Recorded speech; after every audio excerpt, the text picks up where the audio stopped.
Okay guys, so we are gonna talk about speed and agility.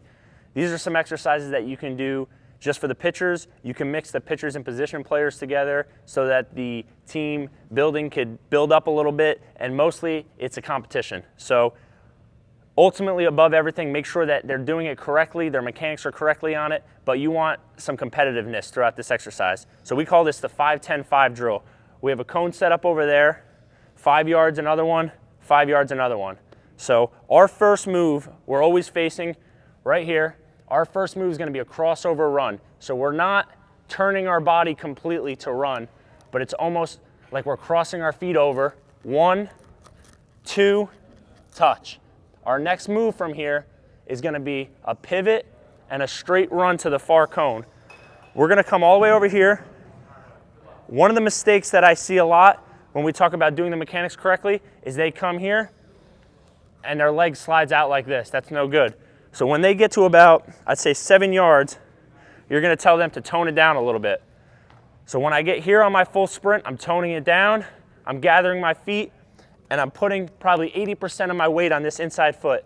I touch the cone and I explode through the middle. Now what this exercise does for us is it helps us work on our explosiveness. We've talked a little bit about long distance running and how it warms up your body as a pitcher, but when you're on the mound, you're using your fast twitch muscles and you're exploding towards home plate. So when you do this drill, you're working on those explosive muscles so that you can bring that over onto the mound when you pitch. Okay guys, so another exercise that we're going to talk about is sprints. So we have a cone set up here, another cone set up about 20 yards away.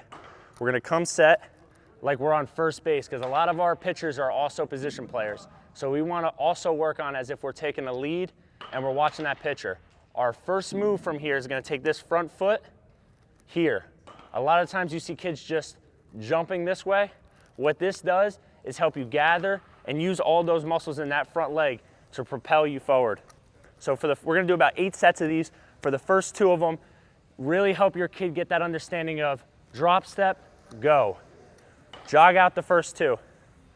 When you come back, 75 to 80%, it's here, drop step, go. Now once the kid gets all the way to the last cone, if you really want to make this exercise tough, tell them to jog it back. After 4, 5, 6 reps of these, they're going to be sucking some wind. This is also building those fast twitch muscles so that when they're on the mound, they can use that to explode towards home plate.